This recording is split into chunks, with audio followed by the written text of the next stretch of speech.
Muy bien, Estefi, buenos días a todos. La Comisión Especializada Ocasional para el Tratamiento de la Solicitud de Enmienda Constitucional, en su informe para el primer debate del Pleno, ratificó el texto de las propuestas de enmienda constitucional con el compromiso de fomentar un debate democrático, inclusivo, participativo, a socializar y difundir esta propuesta en irrestricto respeto a la norma magna, la Constitución de Montecristi. Está con nosotros Juan Carlos Casinelli, presidente de la comisión y ponente de la propuesta. Buenos días, bienvenido a Contacto Directo. Buenos días, don Alfredo. A ver, este debate inclusivo y participativo, ¿cuándo empieza? ¿Cómo está organizado? ¿Y a quiénes incluye, aparte de las organizaciones sociales afines a Alianza País? Muchas gracias por la entrevista. Como es de conocimiento ciudadano, nosotros tenemos un plazo de 12 meses que corre desde diciembre del año pasado hasta diciembre de este año para hacer un conversatorio, un encuentro con la ciudadanía para discutir todo el contenido de las enmiendas. Con ese propósito, la comisión tiene preparada ya una agenda que la vamos cada vez ajustando un poco más para, primero, hacer un recorrido por todo el país, ir a todas las provincias durante este tiempo, hablar con todos los sectores, los que invitamos y los que quieran integrarse. Ya hay listas de asociaciones, de gremios que empiezan a solicitar estar dentro de las sesiones de la comisión y vamos a tener un acto inaugural simbólico en cuanto al sitio, pero en una sesión donde esperamos contar con más de 600 personas en el auditorio en Montecristi este día lunes 19, donde tendremos la primera sesión. Ahora, el primer debate, aparte de la oposición, hubo voces de amigos y aliados de Alianza País que presentaron reparos y sugerencias. Entre ellos, por ejemplo, el asambleísta Byron Pacheco de Avanza, que es miembro de la comisión, quien señaló lo siguiente, veamos. En el año 2007, la generosa confianza de la provincia del Cañar me permitió de que sea su representante en el Congreso Nacional en calidad de diputado. Y presenté al ingreso a mis funciones, al inicio de mis actividades, algo con lo que me había comprometido con el electorado. Un proyecto que le decía no a la reelección indefinida de los legisladores, para dar alternancia, para dar oportunidad a otras ciudadanas y a otros ciudadanos de la provincia, del país, de la organización política a la que nos debemos y la que nos llevó a un curul. De esta manera mi propuesta fue tramitada, pero como usted sabe el periodo fue inconcluso. Considero de que se debe mantener la norma para que los legisladores tengamos una elección y una reelección. Si 4 años no son suficientes en la legislatura para poder realizar el trabajo que nos ha encomendado los ciudadanos, 4 años más con una reelección, estoy absolutamente seguro que serán el tiempo necesario. A ver, ¿cuál es tu opinión al respecto? ¿Se excluirán o se autoexcluirán los proponentes de los beneficios de esta reforma?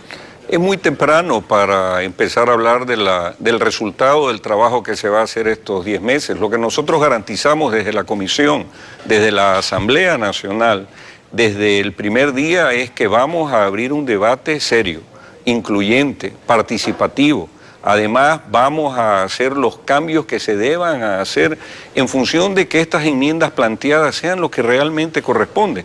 La posibilidad de mejorar partes de la Constitución que son fundamentales de tal forma que los ecuatorianos y ecuatorianas tengan más derechos a través de la propia Constitución. De eso se trata. Si el tema de la elección, si el tema de la Contraloría, si el tema de la seguridad tienen que ser mejorados en un momento dado, en su redacción, en esta vía constitucional, que es la enmienda, que no tenga la menor duda el pueblo ecuatoriano, que al final del trabajo de la comisión, el día que presentemos ese informe para segundo debate, van a encontrar un resultado positivo en función de mejorar con estas enmiendas, insisto, el contenido constitucional.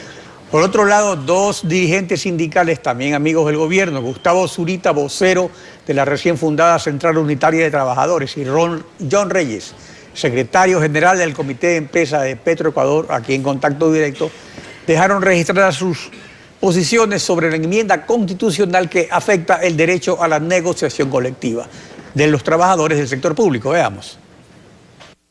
Dentro de las enmiendas nosotros estamos claros de que después del primer debate que realice la Asamblea se va a tener un año de socialización. He ahí el papel importante de la Central Unitaria de Trabajadores, donde que vamos a jugar un papel importante todos los trabajadores del campo y la ciudad. Vamos a tener un acercamiento con el señor presidente con la finalidad de, en las mesas de conversaciones, de diálogo, poder, digamos, profundizar de mejor manera y vamos a topar justamente los tratados internacionales para lograr de que estas enmiendas no pasen. Estamos planteando que los trabajadores de los sectores estratégicos, los trabajadores que estamos vinculados a la producción, a los procesos operativos, productivos y de especialidad industrial, debemos seguir perteneciendo a lo que es el Código de Trabajo. Por la actividad que realizamos, por los riesgos que tenemos en la industria petrolera, también estamos solicitando en las mesas de trabajo que lo que es la LOCET también tengamos lo que es la libertad sindical, es decir, la sindicalización de los sectores públicos. También el derecho a lo que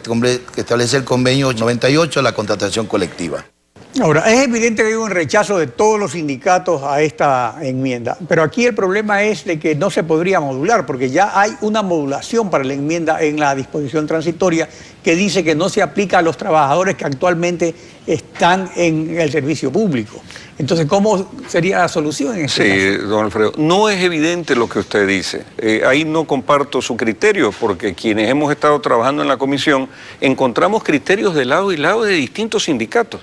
Esto que se señala por un lado por representantes laborales que son respetables en cuanto a su opinión, también ha tenido contrapartidas de otros representantes laborales que en cambio ven una contradicción en que hayan determinados sectores, por ejemplo, de obreros sometidos a obreros del sector público que están sometidos al Código del Trabajo y no a la Ley Orgánica de Servicio Público, que tiene beneficios adicionales. Por lo tanto, es un tema donde la discusión está abierta.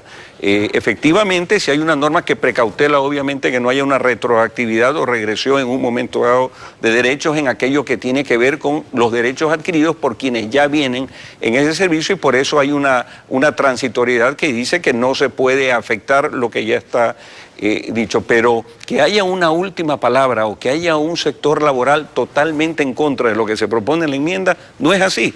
Existen criterios de distintas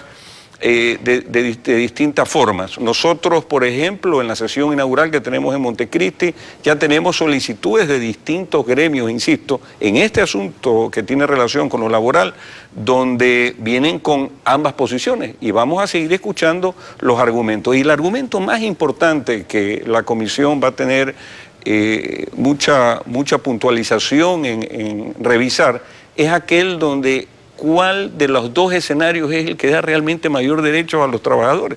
Si los obreros que están sometidos al Código del Trabajo en un momento dado no tienen menos derechos que si estuvieran acogidos a la Ley Orgánica de Servicio Público. No tiene sentido, sí, una cosa, que usted hable de sector público con Código de Trabajo y sector público con Ley Orgánica de Servicio Público, como que ahí hay un tema que hay que ajustar y es eso lo que se trabaja precisamente en las enmiendas.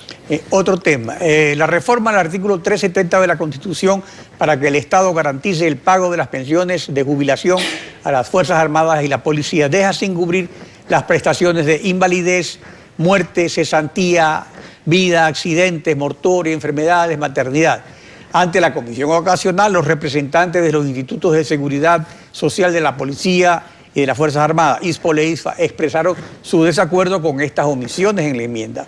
¿Esta sería otra enmienda que también podría ser mejorada o se considera que tal como está es suficiente? Todas las enmiendas pueden ser mejoradas porque por eso son enmiendas.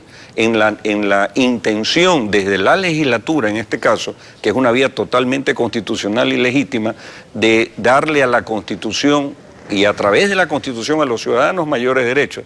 En este tema que usted menciona, la comisión recibió efectivamente a distintos actores que se pronunciaron sobre esto. ¿Qué es lo que ha pedido la comisión? Mayor profundidad en los datos numéricos, en los cálculos actuariales. Tal vez no es la misma... De parte del ISFA y de ISPOL. Tal vez no es la misma situación la del ISFA que la de los asegurados y afiliados de la policía. Tal vez los cálculos actuariales son distintos y lo que solicita el uno o lo que solicita el otro en un momento dado no puede ser un interés común, sino que sea individual. Y nosotros tenemos que ver que en esa Constitución, que en esa enmienda a la que se esté tratando, se mejore definitivamente el texto en función de todos. Por lo tanto, tampoco es un tema cerrado. Ninguno de los temas, don Alfredo, que estamos tratando dentro de la comisión son temas concluidos, porque no podemos decir que hay 5 temas que están concluidos y los otros hay espacio.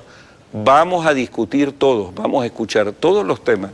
E insisto, cada propuesta que se dé que permita mejorar esto aquí será sistematizada durante estos meses por la comisión y al final la ciudadanía verá que esto que pronuncio en el mes de enero de que vamos a tener seguramente posiciones de cambio en distintos temas se va a evidenciar en el informe que presentaremos para el segundo debate. Ahora, sobre las reformas que reducen las competencias de la Contraloría General del Estado.